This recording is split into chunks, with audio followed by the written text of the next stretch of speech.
हर पिता अपने बच्चों के बेहतर भविष्य के लिए वह दिन रात कड़ी मेहनत भी करता है और अपने बच्चों के भविष्य के लिए वह उनके लिए भी हर तरह के सपने सजे हुए बैठा भी रहता है। लेकिन बच्चे जब अपने जवानी के दहलीज पर पहुंचते हैं तो उसी दहलीज पर पहुंचने के बाद वह ऐसा कर्म कर जाते हैं जिसकी वजह से उनका पूरा परिवार भी तबाह हो जाता है। आज के घटना में सेम ऐसा ही होता है, जिस वजह से एक परिवार के पीठ पीछे ऐसा खेल खेला जा रहा था और उसी परिवार में रहने वाले जितने भी सदस्य होते हैं सभी सदस्य के कानों में जब यह खबर पहुंचती है कि हमारा ही बेटा ऐसा ही होता है तो उनके कानों में सुनने के बाद उनके कानों पर तो विश्वास होता ही नहीं, लेकिन उनका बेटा ही एक दिन इस तरह साजिश का शिकार हो जाता है जिस वजह छोड़ के ही चला जाता है। आखिर जब लोगों के सामने जो सच्चाई निकल के आती है उससे सुनने के बाद लोगों का कलेजा सा हिल जाता है। आखिर क्या था इस घटना में, इस घटना की आप पूरी सच्चाई जानने के लिए इस वीडियो को आप लास्ट तक ज़रूर देखिएगा। नमस्कार दोस्तों, मैं प्रदीप कुमार आपको इस टेढ़ी बात चैनल पे मैं स्वागत करता हूं। दोस्तों आज की यह जो सच्ची घटना है यह घटना है उत्तर प्रदेश, और उत्तर प्रदेश का एक ज़िला पड़ता है उन्नाव ज़िला, और ठीक उसी के पास एक थाना पड़ता है औरास थाना, और ठीक उसी के पास एक गांव पड़ता है टिकरा समाद गांव। टिकरा समाद गांव के रहने वाले होते हैं परमेश्वर कन्नौजिया जो होते हैं वह उनकी जो पत्नी होती है जिसका नाम होता है उर्मिला देवी जो होती है वह पहले पूर्व प्रधान थी, और उनके 3 बेटे भी होते हैं। सबसे बड़े बेटे का नाम होता है रिंकू जिसकी उम्र होती है लगभग 24 से 25 साल के बीच, और जो मझला बेटा होता है जिसका नाम होता है जितेंद्र जिसकी उम्र होती है 20 से 21 साल के बीच, और जो सबसे छोटा बेटा होता है जिसका नाम होता है धर्मेंद्र और जिसकी उम्र लगभग 18 से 19 साल के बीच होता है। अब उनका परिवार जो होता है यानी कि परमेश्वर कन्नौजिया का जो परिवार होता है, पहले जब उनका प्रधानी का समय होता है तो उसी समय इनका उस परिवार में काफ़ी बोलचाला भी होता है, गांव में पूरी तरह से इनका नाम भी होता है। लेकिन जब इनका प्रधानी चला जाता है तो गांव में इनके रहने और सहने के बीच कमी भी होने लगता है। लेकिन इसी बीच इनके कुछ ऐसे तकलीफ़ों का सामना करने के बाद कुछ समय बीत जाता है तो इनकी ज़िंदगी में सुधार होना शुरू हो जाता है। अब तीनों जो बच्चे होते हैं अपने ही घर में अपने ही माता पिता के साथ रहना शुरू कर देते हैं। तीनों बेटे मिलकर अपने पिता के साथ अपने ही घर में खेती किसानी का काम कर अपने ही घर का पूरा परिवार का खर्चा भी उठाते हैं। धीरे धीरे वक्त बीतना शुरू हो जाता है। तभी मैं बात कर रहा हूँ 20 अगस्त 2020 का दिन होता है। उसी समय सबसे छोटा बेटा जो होता है वह होता है धर्मेंद्र कन्नौजिया जो होता है। दोपहर का टाइम होता है। दोपहर के टाइम में धर्मेंद्र कन्नौजिया खाना खा के निकल चुका होता है घर से, लेकिन उसकी आदत होती है गांव में चला जाता है तो शाम को ज़रूर लौट आता है। लेकिन उसी दिन जो हो गया धर्मेंद्र कन्नौजिया दोबारा लौट के अपने घर कभी वापस ही नहीं आया। लेकिन उसी बीच जब शाम का टाइम हो जाता है लगभग 10 बजे के आसपास टाइम हो जाता है तो परमेश्वर कन्नौजिया जो होते हैं उस समय धर्मेंद्र के पास फ़ोन मिलाते हैं। फ़ोन मिलाते ही वक्त धर्मेंद्र का मोबाइल नंबर स्विच ऑफ बता देता है। अब उसी समय परमेश्वर कन्नौजिया काफ़ी ज़्यादा परेशान हो जाते हैं। होने के बाद अपने दोनों बेटे को लेकर गांव में अपने छोटे बेटे धर्मेंद्र की तलाशी करते हैं, आस पड़ोस में तलाशी करते हैं और रिश्तेदारों के पास भी फ़ोन कर देते हैं। लेकिन कहीं पर धर्मेंद्र कन्नौजिया का आता पता नहीं चलता है, क्योंकि धर्मेंद्र कन्नौजिया का आदत था कि वो अपने दोस्तों के साथ मिलकर अपने हमसफ़र और जितने उम्र थे उनके साथ मिलकर वह जब खेलता था तो ज़रूर शाम तक वापस आ जाता था। और उनके पास भी जाते हैं परमेश्वर कन्नौजिया, उनके दोस्त जो सबसे खास मित्र होता है धर्मेंद्र का, उनके पास जाते हैं। लेकिन वह भी इनकार कर जाता है कि हमारे पास आया ही नहीं। और इसी वजह से वह जो होते हैं परमेश्वर कन्नौजिया इतना हैरान हो गए, वह खोजने लगे कि आखिर हमारा बेटा गया तो गया कहाँ। तभी खोजते खोजते पूरी रात निकल जाती है, लेकिन धर्मेंद्र कन्नौजिया वापस लौट कर आता ही नहीं। लेकिन जैसे सुबह का टाइम होता है यानी कि 21 अगस्त 2020 का दिन होता है, उसी समय अपने नज़दीकी थाने औरास में पहुंचते हैं। और जब औरास थाने में पहुंचते हैं तो वहां पर परमेश्वर कन्नौजिया तुरंत ही पुलिस के सामने रोने लग जाते हैं।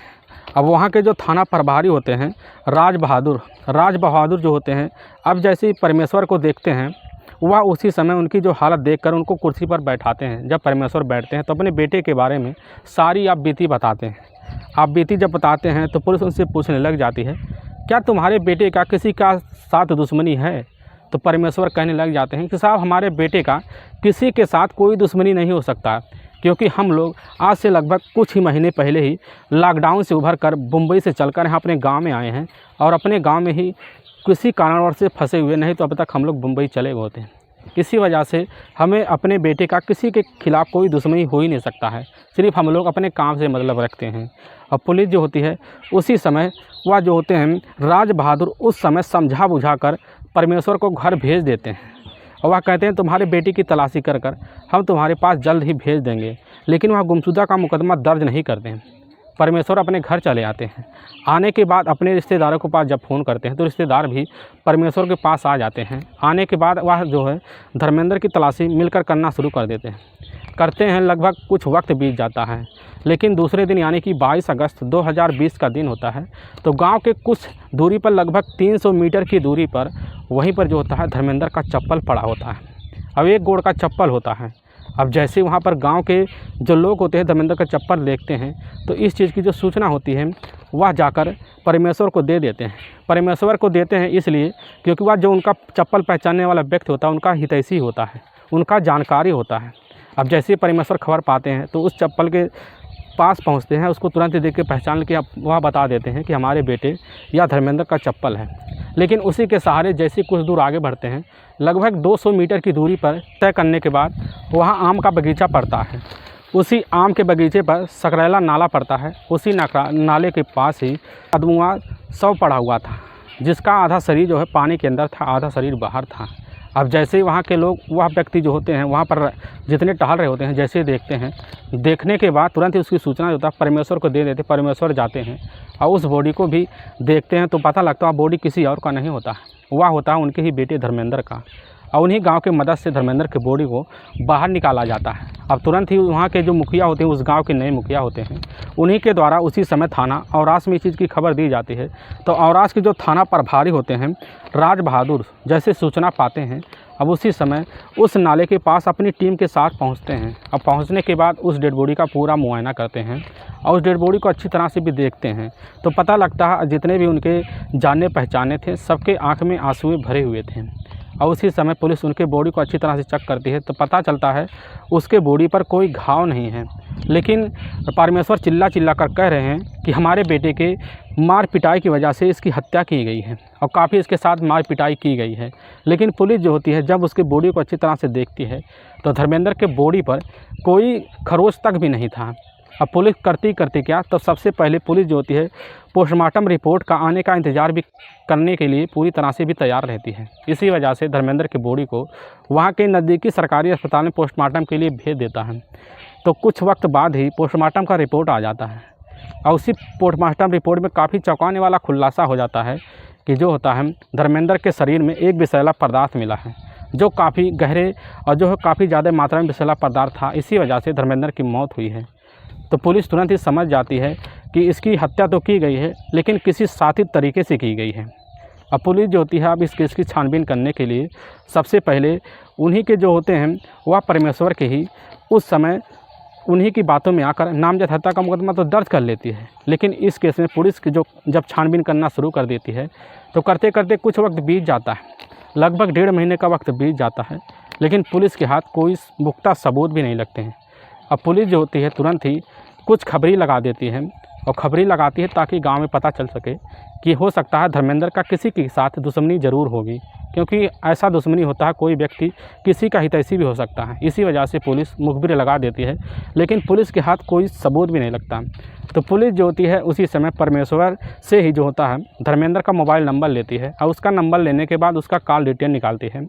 और जब कॉल डिटेल निकालती है तो पुलिस के हाथ कोई कॉल डिटेल में कोई जो है ऐसा नंबर नहीं मिलता जिस वजह से पुलिस किसी व्यक्ति पर शक ना कर सके। लेकिन पुलिस के हाथ कोई पुख्ता सबूत ना लगने की वजह से पुलिस अब काफ़ी निराश हो जाती है। धीरे धीरे वक्त बीतने लगता है। वक्त बीतने के बाद लगभग 2 से ढाई महीने का वक्त बीत जाता है। तभी 25 अक्टूबर 2020 का दिन होता है। उसी वक्त गांव में ही मुखबिर लगा होता है और उसी मुखबिर को यह सूचना मिलती है कि उस समय जो होता है गांव में ही यानी कि लास्ट दिन जिस दिन घटना हुआ था, जिस दिन वह जो होता है धर्मेंद्र अपने ही गांव से गायब हुआ था, तो उसके साथ एक बाग होता है। उसी बाग में है गांव के रहने वाले होते हैं लक्ष्मण और होता है राहुल कनौजिया, और वह जो होता है संजीत कुमार का ही छोटा भाई भी होता है, वह होता है रंजीत कुमार। यानी कि 4 लोग उस समय उसके साथ लास्ट बार देखे गए थे। अब जैसे यह खबर मुखबिर द्वारा पता लगता है तो मुखबिर के द्वारा ही पता लगता है परमेश्वर को। और परमेश्वर जो होते हैं जैसे यह खबर पाते हैं कि हमारे गांव के ही लड़के थे, तो उसी समय परमेश्वर अपने ही उसी थाने में पहुंच जाते हैं। अब जैसे ही वह देखते हैं, वहां पहुंचने के बाद तुरंत ही वहां के थाना प्रभारी के सामने जाते हैं। अब इन्हीं चारों के खिलाफ वह जो होता है तुरंत ही नामजद हत्या का मुकदमा दर्ज करवा देते। वह कहने लगते हमारे ही ये चारों लोग जो हैं हमारे बेटे का कुछ करने में इन्हीं का हाथ है। और पुलिस जब होती है इन्हीं के खिलाफ अब जो होता है यह सबूत तो पा गया था, यही लोग लास्ट बार देखे गए हैं। पुलिस इनकी जैसे ही इनके घर इनको कस्टडी में लेने के लिए आती है तो पता लगता है ये चारों फरार हैं। अब पुलिस का जो शक होता है, काफ़ी गहरा शक और संदेह इन्हीं चारों पर चला जाता है। पुलिस इनको तलाशी करते करते लगभग 4 से 5 महीने का वक्त निकाल लेती है, लेकिन पुलिस के हाथ कोई ऐसा सुराग नहीं लगता है जिस वजह से ये चारों पुलिस के कस्टडी में आ सकें। ऐसा करते करते लगभग मई का महीना आ जाता है और तभी 20 मई 2021 का दिन होता है। उसी समय वहाँ के नज़दीकी ही मचेड़ा तिराहे पड़ता है। उसी तिराहे पर मुखबिरों को द्वारा यह पता लगता है चारों लक्ष्मण और राहुल कनौजिया और रंजीत और जो होते हैं संजीत, चारों उसी तिराहे पर मौजूद होते हैं। पुलिस जो होती है सादे कपड़े में जाती है। कपड़े में जाने के बाद उनको एक दुकान पे पाती है, वहीं पर बैठे चारों जो होते हैं आपस में बातें कर रहे थे। पुलिस जाती है, उन चारों को एकाएक दबोच लेती है और जैसे दबोचती है तो उनको गाड़ी में बैठाकर गाड़ी के थ्रू उसी समय पुलिस जो होती है वह जो है औराज थाने में ले आती है। जब औराज थाने में ले आती है पुलिस, तो उनके हाव भाव को देख कर पुलिस पहचान से जाती है कि इन्हीं चारों का हाथ है। और पुलिस के सामने पहले तो इधर उधर की बातें भी करते हैं, लेकिन पुलिस को पूरा विश्वास था कि इन्हीं चारों का हाथ है, क्योंकि भागे तो भागे किस लिए। और जब पुलिस अपने पुलिसिया अंदाज में आती है तो उसी समय पुलिस के सामने ये चारों टूट जाते हैं। और टूटने के बाद पुलिस के सामने जो सच्चाई रखते हैं, इससे सुनने के बाद पुलिस के तो कलेजे से हिल जाते हैं। असल में परमेश्वर कनौजिया जो होते हैं, परमेश्वर कनौजिया उत्तर प्रदेश के कन्नौज के ही औराज के टिकरा समाद गांव के रहने वाले होते हैं। उनकी जो पत्नी है होती है उर्मिला देवी। उर्मिला देवी जो होती है पहले तो एक पूर्व प्रधान थी, और जब पूर्व प्रधान का जो समय होता है काफ़ी अच्छा सा उर्मिला देवी अपने ही गांव में काफ़ी अच्छे से भी काम करवाती थी। धीरे धीरे समय बीतता भी गया और वक्त भी बीतता गया, लेकिन जब चुनाव का टाइम आया तो उर्मिला देवी है जो होती हैं अपने ही कैंडिडेट से वह हार का सामना उनको करना पड़ा, जिस वजह से अपने तीनों बेटे जिनका नाम होता है रिंकू और जितेंद्र और जो सबसे छोटा होता है धर्मेंद्र, उनके साथ तो ज़िंदगी जीते हैं, लेकिन गांव में ज़िंदगी जीना उनका जो है काफ़ी तकलीफ़ों का सामना करना पड़ जाता है। इसी वजह से परमेश्वर जो होते हैं, परमेश्वर अपनी पत्नी और तीनों बेटों को लेकर वह मुंबई चले जाते हैं। अब मुंबई जाकर परमेश्वर जो होते हैं एक कंपनी में जॉब करना शुरू कर देते हैं। और जब जॉब करते करते उनका समय जो होता है अपने बच्चों के साथ गुजरना शुरू हो जाता है। अब जो होता है उसी समय धर्मेंद्र जो होता है, धर्मेंद्र की पढ़ाई वह भी करवा देते हैं। और जब उसका 2020 का दिन होता है, 2020 में ही धर्मेंद्र जो होता है अपनी 12वीं की परीक्षा पास कर लेता है।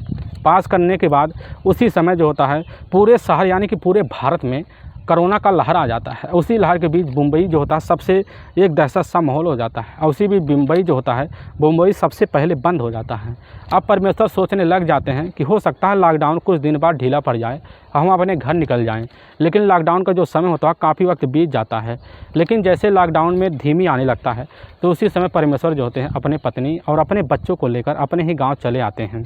और जब टिकरा समाद गाँव में पहुँचते हैं तो उसी समय तो वह काफ़ी कड़ी जो है पहरा भी के तहत जो होता है वह स्कूल में तो उनका जो होता है अपने परिवार और बच्चों के साथ कुछ वक्त गुजारते हैं, क्योंकि यह जो नियम होता है सरकार का उसी नियम का पालन करते हैं। लेकिन अपने घर जब आते हैं तो उसी बीच अपने ही घर में बंद रहते हैं।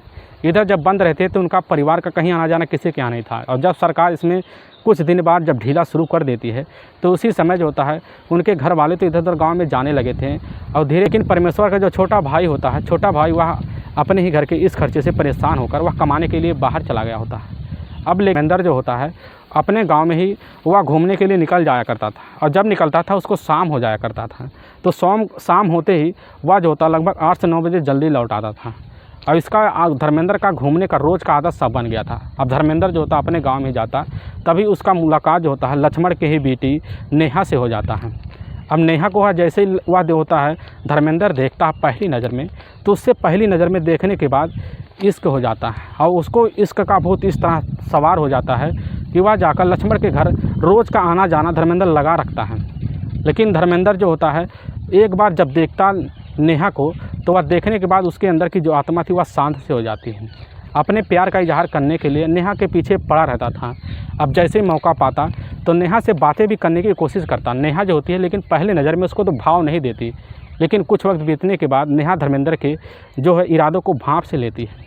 अब नेहा जब धर्मेंद्र के इरादों को भांप लेती है तो वह धीरे धीरे जो होती है, नेहा जब अपनी जवानी के दहलीज पर पहुंचती है तो उसी समय जो होता है वक्त भी उस तरह बीत जाता है नेहा का कि वह जाकर धर्मेंद्र के इस प्यार को भी एक्सेप्ट कर लेती है।